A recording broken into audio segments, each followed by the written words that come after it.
अवंतिका के राजदरबार में हंगामा मचा है। 2 सिपाही एक सहमे हुए मछुआरे को घसीटते हुए महाराज विक्रमादित्य के सामने फेंक देते हैं। उसके हाथ में एक शाही अंगूठी है जिस पर राज्य का चिन्ह चमक रहा है। मंत्री गरजता है, महाराज, इस चोर ने आपकी शाही मुहर वाली अंगूठी चुराई है। राजा विक्रमादित्य, जिनकी आंखों में एक अजीब सी उदासी तैरती रहती है, बेपरवाही से नीचे देखते हैं, लेकिन जैसे ही उनकी नजर अंगूठी पर पड़ती है, एक बिजली सी उनके जिस्म में कौंध जाती है। उनका चेहरा दर्द से सिकुड़ जाता है, आंखें फैल जाती है। धुंधली तस्वीरें उनके दिमाग में कौंधती है। जंगल, एक नदी, किसी की हंसी, फूलों की खुशबू। एक अनजाना दर्द उनकी छाती में उठता है, इतना गहरा कि उनकी सांसें रुक जाती है। वो सिंहासन पर खड़े हो जाते हैं, एक हाथ अपने सिर पर रखते हैं, जैसे किसी भूली हुई भयानक याद को रोकने की कोशिश कर रहे हों। दरबार में सन्नाटा छा जाता है। राजा की ये हालत किसी ने नहीं देखी थी। ये सिर्फ एक अंगूठी नहीं थी, ये एक भूली हुई कहानी की चाबी थी। और ये कहानी कई साल पहले शुरू हुई थी। कई साल पहले अवंतिका का यही राजा विक्रमादित्य एक शक्तिशाली शिकारी था। अपने घोड़े पर सवार वह घने जंगल में एक हिरण का पीछा कर रहा था। तभी उसके कानों में मंत्रों की पवित्र ध्वनि पड़ी और हवा में हवन की भीनी खुशबू तैरने लगी। वह घोड़े से उतरा और आवाज की दिशा में चल पड़ा। पेड़ों के झुरमुट के पार एक शांत आश्रम था और वहाँ नदी के किनारे उसने अनसुया को देखा। वह फूलों से लदी लताओं को पानी दे रही थी।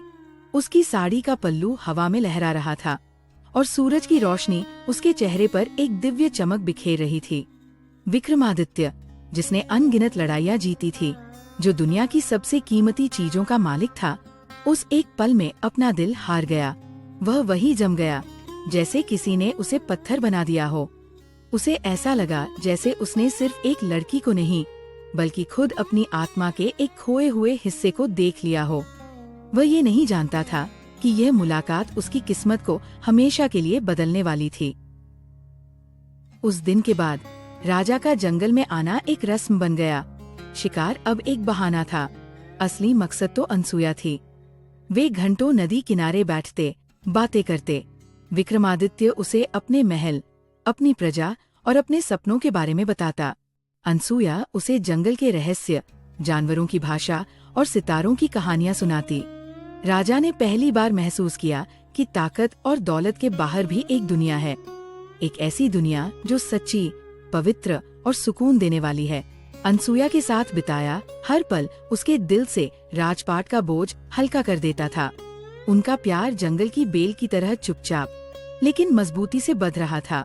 ये 2 दुनियाओं का मिलन था, एक आडंबर और शक्ति का, दूसरा सादगी और आध्यात्म का। लेकिन क्या 2 ऐसी अलग दुनियाएं कभी एक हो सकती हैं? एक दिन जब प्यार का नशा अपनी चरम सीमा पर था, विक्रमादित्य ने अनसुया का हाथ थामा। मैं अब तुम्हारे बिना एक पल भी नहीं रह सकता, अनसुया। मैं तुम्हें अपनी रानी बनाना चाहता हूँ। अनसुया की आंखों में खुशी के आंसू भर आए। उसी पल, बिना किसी रस्म या गवाह के, सिर्फ चांद और तारों को साक्षी मानकर उन्होंने गंधर्व विवाह कर लिया। राजा ने अपनी उंगली से अपनी शाही मुहर वाली अंगूठी निकाली और उसे अनसुया की उंगली में पहना दिया। ये सिर्फ एक अंगूठी नहीं है, उसने कहा, ये मेरा वचन है। ये अवंतिका की होने वाली रानी का सम्मान है। मैं जल्द ही पूरी सेना और शाही बारात के साथ तुम्हें लेने आऊंगा और तुम्हें वह सम्मान दूंगा जिसकी तुम हकदार हो। अनसुया ने उसकी आंखों में देखा और उसे पूरा यकीन हो गया। उसे क्या पता था कि ये वचन और ये अंगूठी ही उसके जीवन के सबसे बड़े दुख का कारण बनने वाले थे। विक्रमादित्य अपने राज्य लौट गया। उसका दिल अनसुया से किए वादे से भरा था। लेकिन जैसे ही वो आश्रम से दूर गया, अनसुया के पिता महाज्ञानी ऋषि कण्व अपनी लंबी तपस्या से लौट आए। उन्होंने अपनी बेटी की उंगली में शाही अंगूठी और उसकी आंखों में एक नई चमक देखी और वो तुरंत सब समझ गए। उनका चेहरा क्रोध से लाल हो गया। उन्हें लगा कि एक घमंडी राजा ने उनकी बेटी की मासूमियत का फायदा उठाया है, उसे धोखा दिया है। उनका दिल अपनी बेटी के लिए डर और गुस्से से भर गया। एक राजा का प्यार, ये प्यार नहीं, वासना है। वह तुझे भूल जाएगा, वह चिल्लाए, और उसी पल क्रोध में अंधे होकर उन्होंने अपने कमंडल से जल लिया और उसे हवा में फेंकते हुए श्राप दिया, जिस राजा ने मेरी बेटी की मासूमियत का अपमान किया है, वह उसे ऐसे भूल जाएगा जैसे कोई जागा हुआ इंसान अपने सपने को भूल जाता है। जब तक वह अपने ही दिए हुए प्यार के प्रतीक को दोबारा नहीं देखेगा, उसका दिमाग एक बंजर जमीन की तरह रहेगा, यादों से खाली। जंगल में दूर अपने घोड़े पर सवार विक्रमादित्य अचानक अपना सिर पकड़ लेता है। उसके दिमाग में अनसुया का चेहरा धुंधला होने लगता है, जैसे धुएं में गायब हो रहा हो। दिन हफ्तों में और हफ्ते महीनों में बदल गए। विक्रमादित्य नहीं लौटा। अनसुया हर रोज उस रास्ते को देखती थी जहाँ से उसे राजा के आने की उम्मीद थी। सुबह की पहली किरण से लेकर शाम के आखिरी साय तक उसकी आंखें इंतजार करती रहती। आश्रम के लोग फुसफुसाते, उसकी हालत पर तरस खाते। उसे जल्द ही पता चल गया कि वह गर्भवती है। ये खबर उसके लिए खुशी और डर दोनों लेकर आई। उसका प्यार अब सिर्फ उसका नहीं था, वह एक आने वाली जिंदगी की निशानी थी। इंतजार ने उसकी उम्मीद को तोड़ना शुरू कर दिया, लेकिन उसके अंदर पल रही नन्ही जान ने उसे एक नया संकल्प दिया। अब वो सिर्फ एक प्रेमिका नहीं, एक माँ बनने वाली थी। उसने फैसला किया, वह इंतजार नहीं करेगी, वह खुद राजा के पास जाएगी, उसे उसका वचन याद दिलाएगी और अपने बच्चे के लिए उसका अधिकार मांगेगी। उसने अपने पिता का आश्रम छोड़ दिया और अवंतिका की ओर एक लंबी कठिन यात्रा पर निकल पड़ी। यात्रा कठिन थी। अनसुया ने मीलों पैदल सफर किया, नदियों को पार किया और जंगलों से गुजरी। वह थक जाती, लेकिन उसके पेट में पल रहा बच्चा उसे हिम्मत देता। एक दोपहर जब वह एक नदी से पानी पीने के लिए झुकी, तो उसकी उंगली से अंगूठी फिसल गई। छपाक की आवाज के साथ वो गहरे पानी में गायब हो गई। अनसुया चीख पड़ी। उसने पानी में हाथ डालकर उसे ढूंढने की बहुत कोशिश की, लेकिन अंगूठी जा चुकी थी। एक बड़ी मछली उसे निगलकर लहरों में ओझल हो गई। यह उसके पास राजा के प्यार का एकमात्र सबूत था, और अब वह भी नहीं रहा। वह नदी किनारे बैठकर फूट फूट कर रोई। उसका दिल टूट गया था, पर फिर उसने अपने आंसू पोंछे। उसे लगा, मुझे किसी अंगूठी की जरूरत नहीं है, मेरा प्यार ही मेरा सबसे बड़ा सबूत है। विक्रमादित्य मुझे देखते ही पहचान लेंगे। इस झूठी उम्मीद के सहारे उसने अपनी यात्रा जारी रखी, ये जाने बिना कि उसकी सबसे बड़ी परीक्षा तो अभी बाकी थी। उधर अवंतिका के महल में राजा विक्रमादित्य एक कुशल शासक थे। उनका साम्राज्य फैल रहा था, खजाना भर रहा था और प्रजा खुश थी। लेकिन राजा खुद खुश नहीं थे। उनके आलीशान महल में सब कुछ था, धन, शक्ति, सम्मान, सिवाय सुकून के। वह अक्सर रात में जाग जाते, एक अनजाने खालीपन से बेचैन। उन्हें लगता जैसे उन्होंने कुछ बहुत कीमती खो दिया है, लेकिन क्या, ये उन्हें याद नहीं था। उनके दरबारी उन्हें खुश करने की कोशिश करते, नर्तकियां नाचती, कवि कविताएं सुनाते, लेकिन राजा की आंखों की उदासी कभी कम नहीं होती। वह घंटों अपनी बालकनी में खड़े होकर उस जंगल की ओर देखते रहते थे, जहाँ से एक अजीब सी कशिश उन्हें खींचती थी। श्राप ने उनकी यादें छीन ली थी, लेकिन उनके दिल में बसे प्यार की कसक को नहीं मिटा पाया था। ये एक ऐसा घाव था जो दिखता नहीं था, पर हर पल दुखता था। कई महीनों की यात्रा के बाद अनसुया आखिरकार अवंतिका की राजधानी पहुंची। वह थकी हुई थी, उसके कपड़े मैले थे, लेकिन उसकी आंखों में अभी भी गरिमा और उम्मीद की एक किरण बाकी थी। वह सीधे राज दरबार में गई। जैसे ही वो भव्य हॉल में हुई, सबकी नजरें उस पर टिक गईं। एक गर्भवती साधारण स्त्री इस शाही जगह पर। दरबारी कानाफूसी करने लगे। वह भीड़ को चीरती हुई सीधे सिंहासन के सामने जाकर खड़ी हो गई। उसकी आवाज कांप रही थी, लेकिन उसमें सच्चाई का बल था। महाराज विक्रमादित्य, उसने कहा, मैं आपकी पत्नी अनसुया हूँ। मैं आपके बच्चे की माँ बनने वाली हूँ। मैं अपना अधिकार मांगने आई हूँ। पूरे दरबार में एक सन्नाटा छा गया, जैसे किसी ने सबकी सांसें रोक दी हों। हर कोई राजा की प्रतिक्रिया का इंतजार कर रहा था। अनसुया ने अपनी नजरें उठाकर विक्रमादित्य की ओर देखा, इस उम्मीद में कि वह उसे देखते ही पहचान लेंगे। पर उसे वहाँ प्यार नहीं, सिर्फ हैरानी और उदासीनता दिखाई दी। विक्रमादित्य ने उस स्त्री को ऊपर से नीचे तक देखा। उसके चेहरे पर पहचानने का कोई भाव नहीं था। श्राप ने अपना काम पूरी तरह से किया था। उसकी आवाज में शाही अहंकार था। तुम कौन हो, स्त्री? और ये कैसी गुस्ताखी कर रही हो? तुम मेरी पत्नी होने का दावा कर रही हो। तुम्हारे पास इसका क्या सबूत है? अनसुया का दिल डूब गया। सबूत? वो हकलाई, महाराज, हमारा प्यार ही हमारा सबूत है। फिर उसे अंगूठी का ख्याल आया और उसका चेहरा पीला पड़ गया। मेरे पास आपकी दी हुई शाही अंगूठी थी, पर वो नदी में खो गई।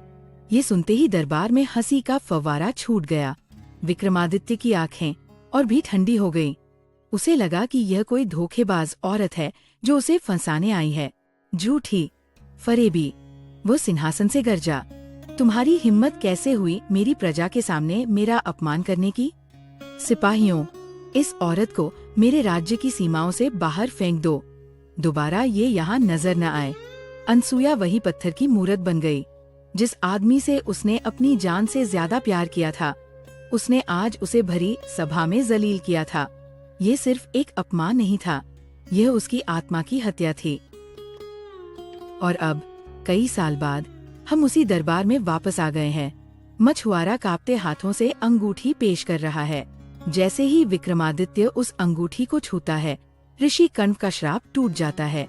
एक पल के लिए सन्नाटा, और फिर यादों का एक सैलाब उसके दिमाग की सारी दीवारों को तोड़कर अंदर घुस आता है। जंगल की हरियाली, अनसुया की हंसी, नदी का किनारा, उनका गंधर्व विवाह, उसका वचन, और फिर वो खौफनाक मंजर।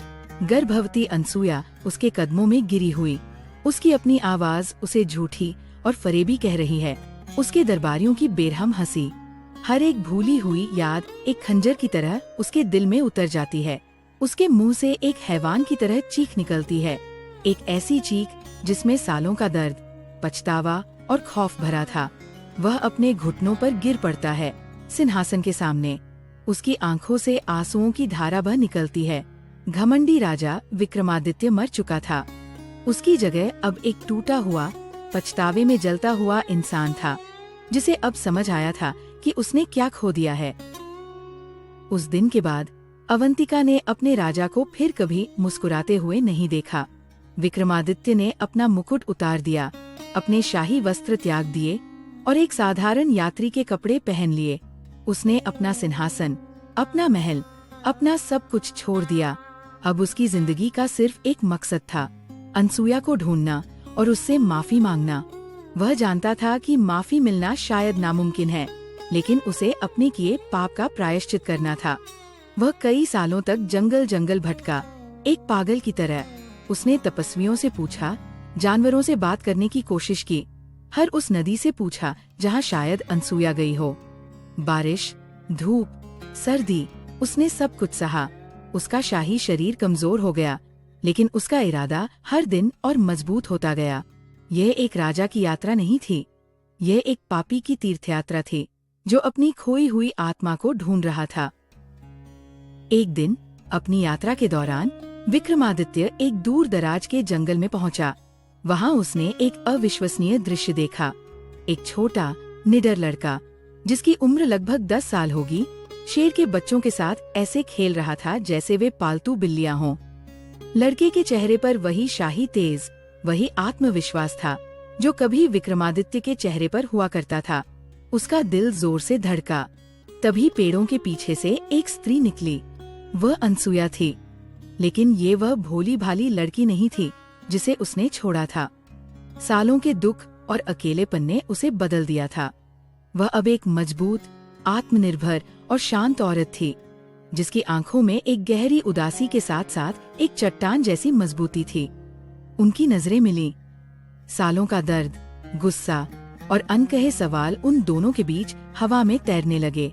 विक्रमादित्य वही खड़ा रह गया। उसके पास आगे बढ़ने या कुछ कहने की हिम्मत नहीं थी। उसे पहली बार एहसास हुआ कि माफी मांगना दुनिया का सबसे मुश्किल काम है। विक्रमादित्य धीरे धीरे आगे बढ़ा और अनसुया के कदमों में गिर गया। वह एक राजा की तरह नहीं, एक भिखारी की तरह घुटनों पर था।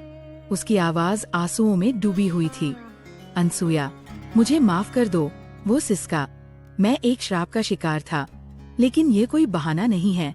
मेरी मूर्खता और अहंकार ने तुम्हारी जिंदगी बर्बाद कर दी। मैंने तुम्हें और अपने बच्चे को जो दर्द दिया है, उसके लिए मुझे कभी माफी नहीं मिल सकती।